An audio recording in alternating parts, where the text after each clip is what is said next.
Arabia paper मिल के मामले में जब आप डायरेक्टर्स और शेयर होल्डर्स पर नजर डालें तो ये सिर्फ पूरा शरीफ खानदान, करीबी खूनी रिश्तेदार और चंद कजन्स हैं जिनका जिक्र डायरेक्टर जे के तौर पर भी किया जाता है।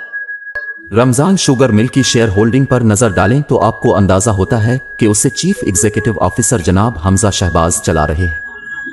शहबाज शरीफ नवाज शरीफ के छोटे भाई हैं। वो पंजाब असेंबली के रहनुमा थे जबकि उनके भाई वजीर आजम थे। उन पर शरीफ खानदान की मलकियत वाली कंपनी रमजान शुगर मिल के जरिए 10 करोड़ डॉलर की मनी लॉन्ड्रिंग का इल्जाम है।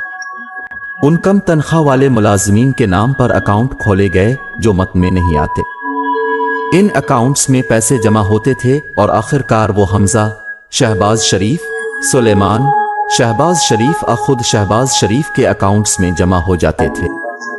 दरअसल ये फाइलें जो आप यहाँ देखते हैं, इसमें नाम दिए जाते हैं, ये बैंकिंग दस्तावेजात देते हैं, चालान देते हैं, वो सब कुछ जो उन तमाम बैंकिंग रिकॉर्ड्स में दर्ज है, कम उजरत वाले मुलाजमीन के नाम देते हैं। यहाँ एक मिसाल है, आप उसे देखें जनाब मसूद अनवर, वो उसे जनाब शहबाज शरीफ के नाम पर जमा करा रहे हैं। ये 1.6 मिलियन रुपए है। ये रकम हबीब बैंक ऑफ पाकिस्तान में 26 अप्रैल 2017 को जमा कराई गई थी जब शहबाज शरीफ वजीर आला थे। ये 13 मई 2016 को मियां मोहम्मद शहबाज शरीफ के नाम पर 6 लाख रुपए की एक और रकम है। जनाब मसूद अनवर के अकाउंट में 52,451 रुपए जमा कराए गए। 1 करोड़ रुपए और 90 लाख रुपए मसूद अनवर ने मिस्टर शहबाज शरीफ के अकाउंट में जमा करवाए। अब आप पूछ सकते हैं कि मसूद अनवर कौन है? वफाकी तहकीकाती इदारे FIA की जानिब से की जाने वाली इस तहकीकात के मुताबिक मसूद अनवर थे शरीफ खानदान का निचले दर्जे का मुलाजिम। आपके अपने खानदान का रुकन वजीर खजाना है और आपका दूसरा भाई वजीर आजम है। लिहाजा इस वक्त पूरी बैंकिंग चीन उनकी सहूलत के लिए मौजूद थी और मैं तहकीकात में शामिल एक जराए से बात कर रहा था। चूंकि एक बार जब उन्होंने बैंकरों से पूछा कि ये उनकी नाक के नीचे कैसे हो रहा है और उन्होंने इन तमाम सरगर्मियों को क्यों नहीं रोका, तो उन्होंने कहा कि लोग बंदूक बरदारों के साथ बैंकों में आते थे और एक खातून तफ्तीशकारों ने कहा कि वो एक बैंकिंग अफसर को रो रही थी कि हम क्या कर सकते थे। बैंक मैनेजर्स को बैंक के आला ओहदेदारों का फोन आता था। बैंक खुद शरीफ खानदान की करप्शन पर पर्दा डालने के इस गठजोड़ का हिस्सा थे। नाम निहाद पनामा पेपर्स में मनी लॉन्ड्रिंग और टैक्स चोरी के इल्जामात हैं। इसमें आलमी रहनुमा शामिल हैं और जहां उनमें से कुछ पर टैक्स से बचने की कोशिश में अपना पैसा छुपाने का इल्जाम है। ये पाकिस्तान के लोगों के लिए हैरत की बात थी क्योंकि ये बैन अल-अक़वामी सतह पर सामने आया था। इसकी साख बहुत ज्यादा थी क्योंकि इससे पहले कई सालों से शरीफ खानदान इस खबर को इस्तेमाल करता रहा है कि उनके खिलाफ ये तमाम इल्जामात सियासी मुहर्रिकात पर मबनी है। पनामा पेपर्स में नवाज शरीफ के 3 बच्चों के नाम हैं। उनका खानदान ऑफशोर अकाउंट्स के जरिए लंदन में जायदादों का मालिक है। नवाज शरीफ की बेटी ने लंदन में जायदाद रखने से इनकार किया है। इसके दस्तावेजात मुबैना तौर पर के हैं और जाहिर करें कि वो जायदादों की ट्रस्टी है, मालिक नहीं। लेकिन वो दस्तावेजात की लिबुरी नामी फ़ॉन्ट में लिखी गई है जो 2007 तक दस्तयाब नहीं थी। अगर आप 1992 और 93 को देखें तो ये बहुत अहम वक्त है। मरियम के असासों में 21 गन्ना इजाफा हुआ है और 1 साल में इसका कोई जवाज नहीं है। आप एक कारोबार के मालिक नहीं हैं। आपके नाम से कोई कारोबार नहीं है, लेकिन आपके असासे 21 गन्ना बढ़ रहे हैं।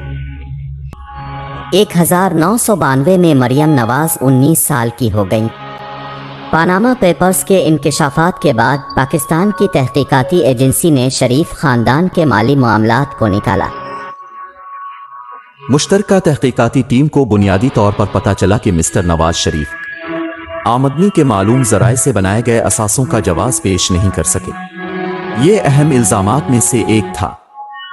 मामले को फौजदारी कार्रवाई के लिए भेज दिया गया था।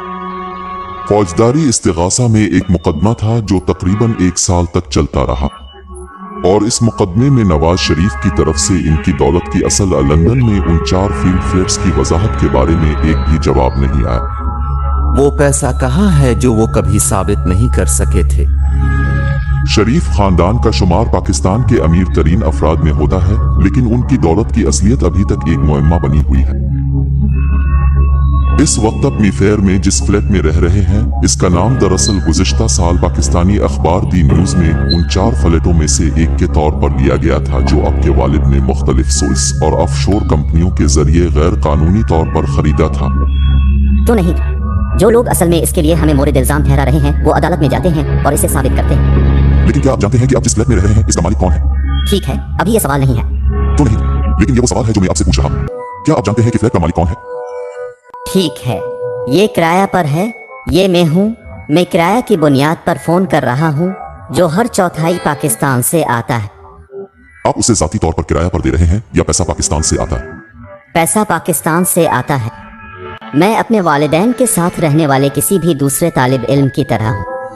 मुझे हकीकत में ये जानने की ज़रूरत नहीं है कि हक़ाइक़ क्या हैं और फ्लैट्स का मालिक कौन है और कौन किराया अदा करता है और कौन मेरे गुज़र बसर के लिए अदायगी करता है। लिहाजा ख़ानदान इसका मुस्तहिक है। अगरचे ये मेरी गलती नहीं थी कि मैं एक अमीर और अमीर घराने में पैदा हुआ था। मेरे दादा ने ये सब कुछ सख्त मेहनत से हासिल किया।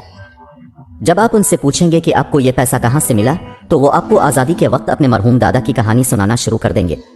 हम हिंदुस्तान से आए थे, हमारे पास कारोबार है। सच छोटी बात यह है कि दुनिया में ऐसा कोई कारोबार नहीं है जिसके पास मनी ट्रेल ना हो। अगर आप उनकी टेक्स्ट फाइलिंग को देखें तो ये एक बड़े सनती खानदान के तौर पर सामने नहीं आता है। शरीफ खानदान पाकिस्तान के इस अमीर घराने में कभी शामिल नहीं हुआ, लेकिन अब अगर आप पाकिस्तान के अमीर तरीन खानदानों की फहरिस्त बनाएं तो यकीनी तौर पर शरीफ खानदान टॉप 3 में शामिल होगा। हो सकता है कि टॉप 5 में इसलिए शामिल हों कि लक्समबर्ग, बरतानिया, मुत्तहिदा अरब अमारात और सऊदी अरब में उनकी कितनी जायदादें छपी हुई हैं। अमेरिका में मुख्तलिफ बैंक अकाउंट्स में किया है, जो मालूम नहीं कि ये 4 अरब डॉलर है या 5 अरब डॉलर, ये मालूम नहीं है।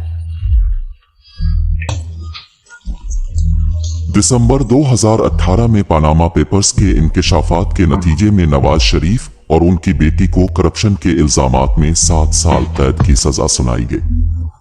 नवाज शरीफ लंदन में इलाज के लिए जमानत पर हैं और लंदन से पाकिस्तान वापस आने से इनकार कर रहे हैं। नवाज शरीफ का दावा है कि उनका जवाल पाकिस्तानी फौज की साजिश है। We contacted Priti Patel MP, the Home Office Minister, to ask her why Nawaz Sharif, who had overstayed his British visitor visa by 2 years, had not been extradited from Britain. Priti Patel had been eager to deport asylum seekers during her time at the Home Office, yet she took no action against Nawaz Sharif.